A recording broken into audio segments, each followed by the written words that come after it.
Ladies and gentlemen, welcome to the Denise Gary Show. I am just so thrilled that I have Major General Paul Vallely.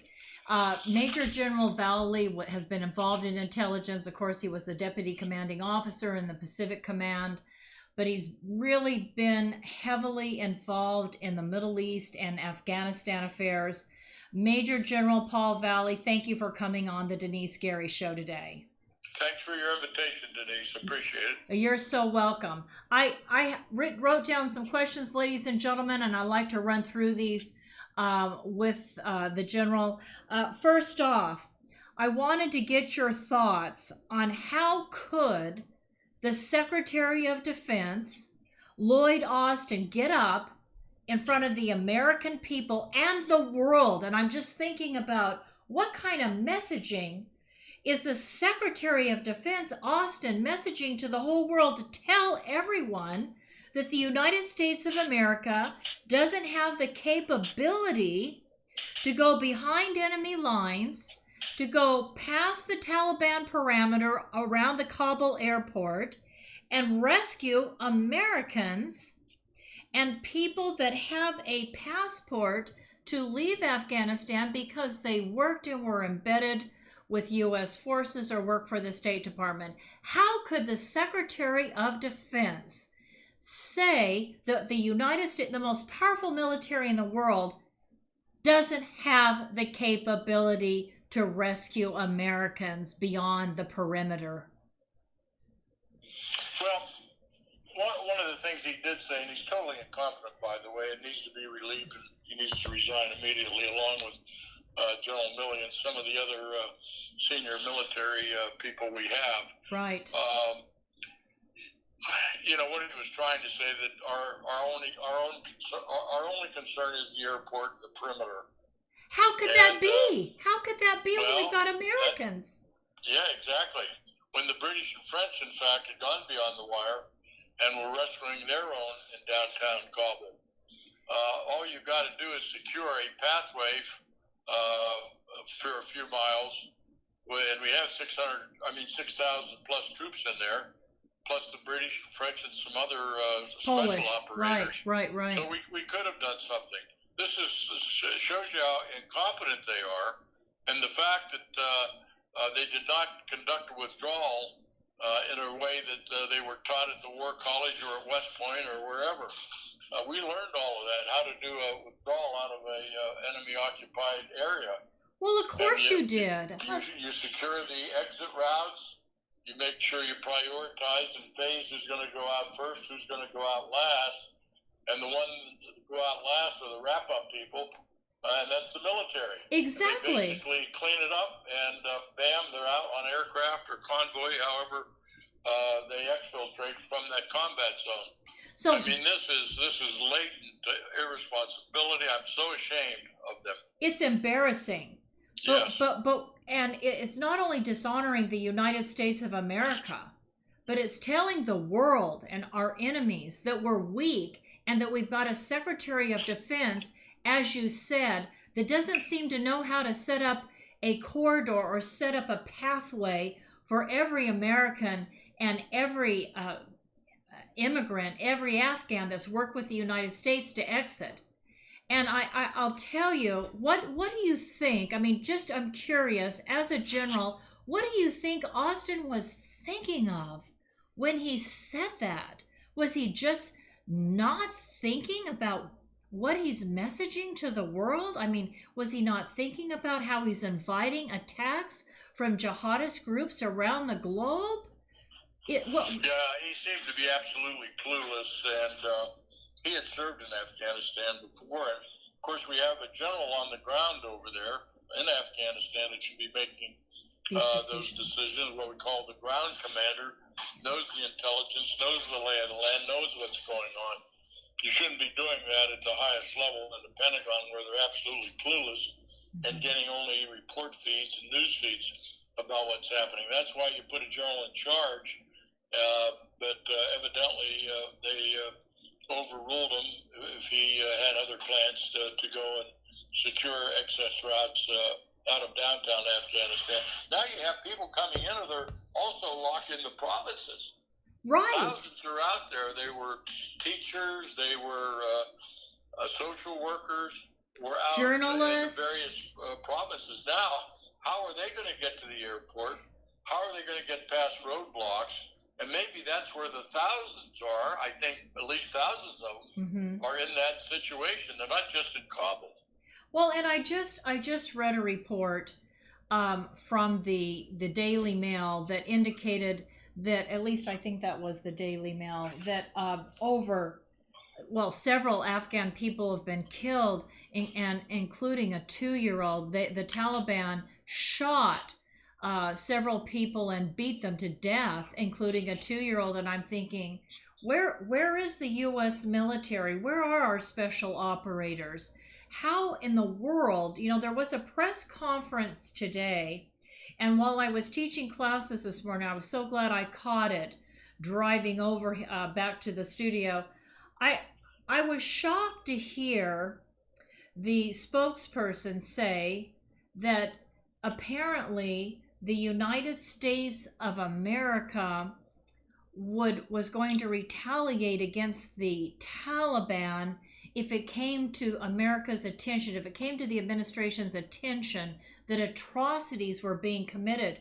We already know there's already been footage made available to the press, a horrific brutality. Why is it that we don't have someone in the Biden administration, including the President of the United States, say, okay, that's it, Taliban, you crossed a line, you brutally murdered these people, you shot to death a 2-year-old? I mean, the gloves are off now, we're coming after you. Where is that kind of backbone? Well, we think this is above Biden. We think there's a puppeteer, Obama and others, that are dictating what's going on. We know Biden is compromised by the Chinese Communist Party.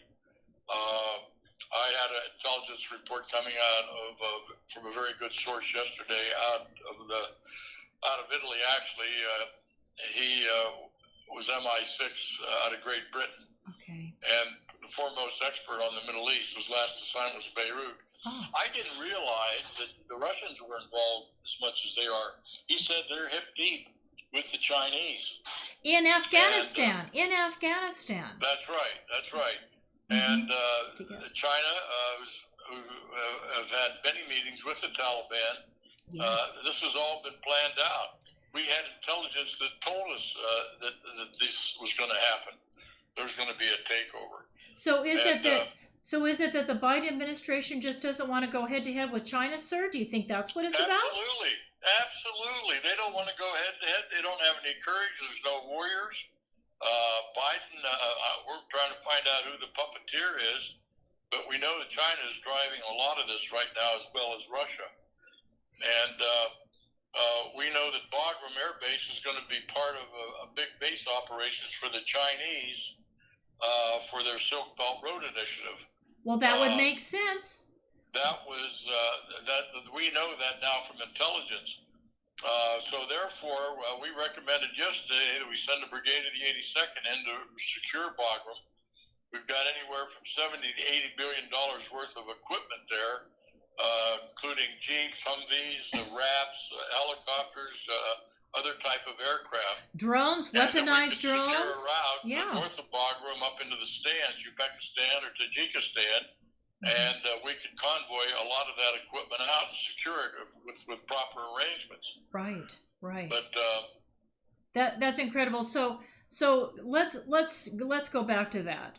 So what's really disturbing to me is I understand that China's really, with Russia, is really going to go after the minerals and the mineral rights under the ground in Afghanistan, because that's going to empower them beyond what the the manufacturing abilities are here in the United States, because we haven't set up mines and the ability to manufacture the kinds of things that Biden says that he wants to do, just with the electrification of transportation.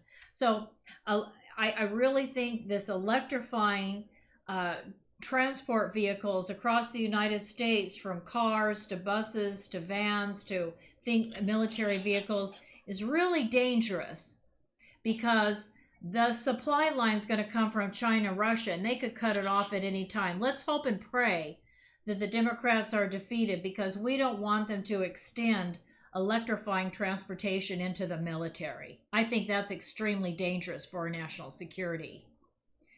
Well, it's dangerous for all of us. Yes. When you think about it. But listen, we're at a precipice. Americans, you got to get smart. You got to understand what's going on. You got to stand up, because we have to save this country right here and now. We need to replace the leadership in the White House as soon as possible. We need to replace it, and we need to bring Trump back in. Right. We need to make sure that the election results that are coming out of Arizona and other states are validated as they have been by Mike Lindell and his efforts. We know that 5 to 6 states, the voting was tampered with. Access into the Dominion voting machines, which is owned by China, by the way. Right. This has all been orchestrated. So that's what we have to do. We've got to put solid leadership back in the White House as soon as possible. I want to talk about something else. Let's change gears for a moment. I'm so glad you said that. Did you say it was the 82nd Airborne that's going to resecure Bagram? Is that what you said? No, I said that's what I would do if I was the commander. I would assign the 82nd or one of our other divisions, 101st or Marine Brigade, whatever, right, to resecure. To go in and secure Bagram. That's what I would do. My other question to you is, why would the commander-in-chief or anybody inside the military leave those Black Hawk helicopters, those weaponized drones, the missiles, and the Humvees? I've got a video. I want my producer to show this video. There's no sound to it, so I can talk over it while it's playing. I saw this report where these planes were dropping flares right. over the crowds surrounding Kabul airport, because they were afraid that missiles may have already fallen into the hands of ISIS and Al-Qaeda and the Taliban, and they were afraid that these American planes would be attacked. Well, the Taliban already had shoulder-fired missiles. They already had those. Okay. And whenever they secured from Bagram or their other bases in Kandahar and some of the provincial areas, that's why the flares were there. They're based to offset any infrared-wise, any kind of heat-seeking missile. Right. We'll send it off somewhere else. But right. Yeah. Do you understand why the chairman of the Joint Chiefs of Staff, Milley, or Austin, would, the Secretary of Defense, even consider a plan like that would put into the hands of our enemies this kind of technology? That makes no sense to you. Do you have... the fact is they did it. Yes. The question is, they did know what they were doing, but why did they do it? Who influenced them? Who made the decision at the National Security Council with the president to make that decision? Globalists, and that's what the Democrats are. The Democrats are globalists, and they absolutely do not seem to have an understanding about why it's important for the United States to remain number one and be the world's top superpower. They don't seem to understand that they're inviting attacks on this country if we don't remain number one. Let me mention something else. I was really, you said you saw the interview on the Mark Levin program with Colonel Kemp. He was retired now, but he was with the British military. And I thought it was, and I also listened to General Kellogg. I believe he was a national security advisor to President Trump. Both of those men made it clear. A lot of Democrats say, well, President Trump was going to withdraw troops from Afghanistan. The thing is, what just happened before our eyes was an unconditional withdrawal by Biden. But with Trump, it was to be a conditional withdrawal, and none of this would have happened under President Trump. That's correct. There were conditions, 6 to 7 of them. Okay. And but that's the way Trump would have led this thing. And he basically told the Taliban leadership, "We know where you are. We can find you, just like we did with Soleimani. Right. We'll kill you. And Baghdadi. Mm-hmm. We can find you. So just keep that in mind." But that's the way you have to stand tall. And of course, we have a spineless president, mentally incapacitated, and a total loser, Kamala Harris. I understand somebody interviewed her today about Afghanistan, and she started off with her cheeky laugh. laughing. Yes. Yeah. I haven't seen that video yet, but I'm sure it's out there. But here's the thing: the Taliban has now said they will not extend the 31 August deadline for the current evacuation mission. But the UK is expected to urge President Biden, right, to delay the withdrawal of U.S. forces beyond that date. France is also calling for the U.S. military presence to be extended. Thousands of Afghans are now trying to flee the country. I saw a video loads going into Annandale, Virginia. Loads being offloaded in Texas. And I've read reports that they're walking aimlessly in Turkey, in the Islamic Republic of Turkey. You know, yeah, and they're some of them fled to Iran, and they're just trying to get out as best they can because they know as former Afghan soldiers and officers, they'll be killed, and they'll be brutally killed. They'll be tortured to death. You and I are going to disagree on this, but I want to ask you it anyway. I felt that, you know, the United States of America has kept troops in countries like South Korea, Japan, Germany. I mean, we've had troops in other countries for years and years and years, especially when we fought a war. In my mind, I had absolutely no problem keeping about 2,500, which is where Trump had it before he left office. He had about 2,500. He had the embassy, he had the United States Embassy secure, and he had Bagram Airport secure. And right now, to me, that looks beautiful. I mean, that seems like an absolutely the right decision to have made. And I think Biden, all he had to do was leave it alone. I think I agree with you on that. Okay. I just disagree with being in Afghanistan for 20 years when we had other options. Well, isn't it interesting that this Taliban takeover has happened without a shot being fired? I really, you know, when you think about our own Revolutionary War, it was through the printed texts, you know, and I don't mean texts on the internet, but I mean through the printed word. I mean through the rapid ability for us to use printing presses in America, that we were able to send out leaflets and pamphlets and newspapers to all the colonies to educate the colonists about the Revolutionary War. And I was reading a report this morning, just very briefly, about how the Taliban used the WhatsApp to tell, you know, everyone in the country that they were virtually taking over every province in the region. And I thought, isn't that incredible? So it sounded like through fear, the Taliban moved against the government and brought the country to its knees by informing the government, the military, and the civilian population that it was taking over. And I understand that Al-Qaeda was in 15 of, I believe it's the 34 provinces of Afghanistan. And, you know, one thing they do know, one thing that the enemy does know how to do is use propaganda, and they're using this technology, things like WhatsApp, to inform the public, which is keeping Twitter. them subdued, and Twitter and Facebook. And and I want the audience to know this. Can you believe it, sir? Facebook. They won't let Trump on Twitter, but they'll let Taliban on Twitter. They won't let Trump on Facebook. Facebook has the power to shut down WhatsApp. It took down the President of the United States of America, but it's allowing the Taliban to communicate on Twitter and WhatsApp, and I just can't believe it, sir. I can't believe anything that's going on in this country right now. Okay. That we allow ourselves to get in this position. That's why I'm saying, America, stand up now. Say your prayers, but do something. Yes, absolutely. That's why I'm running for United States. And we cannot depend on the elections to do it. Too much damage will be done by then. Yes, that's true.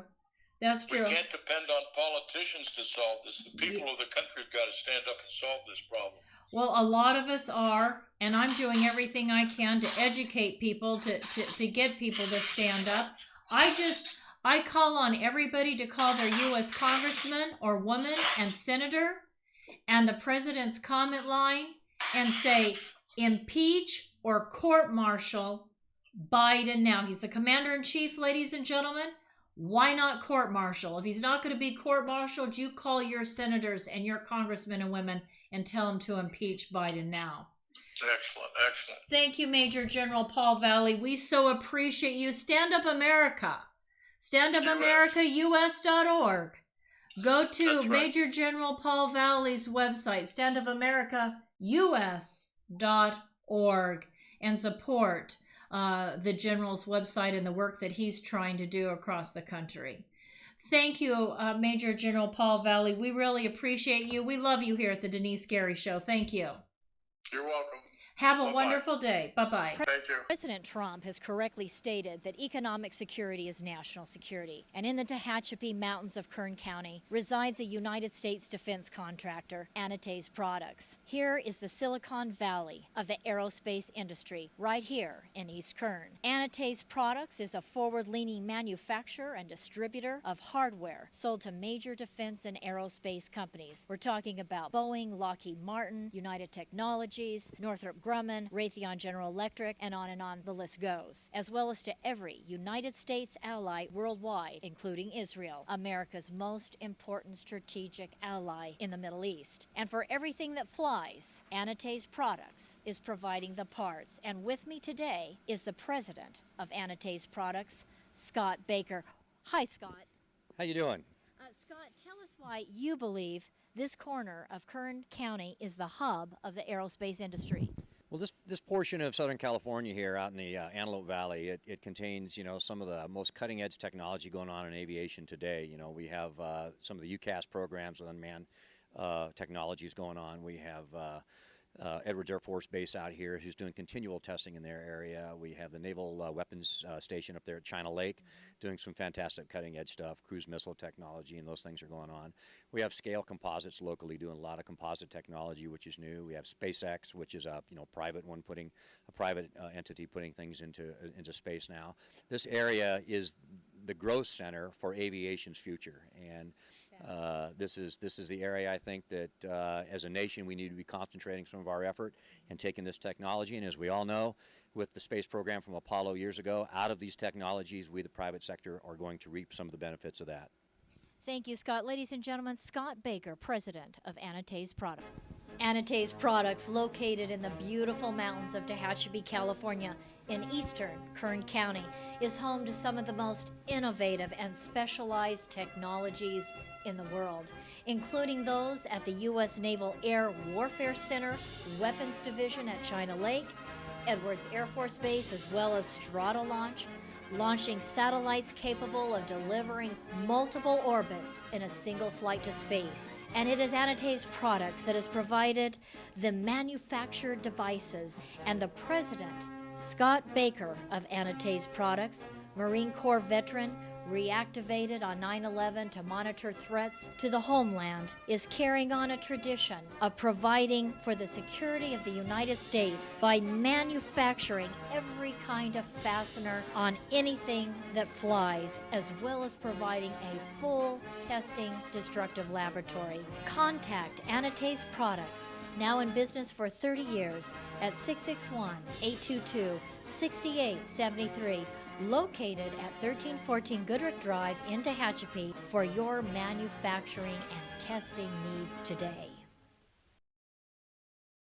I want to tell you about a place I love to go, Frugatti's Italian Restaurant. Very few locations here provide seating outside in front of a fabulous water fountain with an atmosphere that is reminiscent to me of eating outdoors in Venice. This is real Italian food by real Italians. And what makes it even more so is owner Ralph Frugoletti, who nearly a quarter century ago brought a wood fire oven from Milan, Italy to make, like his mother, fresh homemade bread and pizzas. Moreover, Frugatti's Frugati's restaurant offers you not only the very best in Southern Italian cooking, even importing the finest ingredients for authentic Italian food, including a fitness menu. After all, Ralph has represented the United States in Italy, competing in the Master Championship Games. He knows all the right food for good fitness, so check out the menu. After today's broadcast, run over to Frugati's Italian Restaurant and Catering at 600 Coffee Road here in Bakersfield. And after a Friday, Saturday, or Sunday service, stop into Frugati's for a great lunch. And for dinner, there is live music every Friday, Saturday, and Sunday. I'll see you there, and tell Mr. Ralph Frugaletti that Denise sent you. Salute. Buon appetito.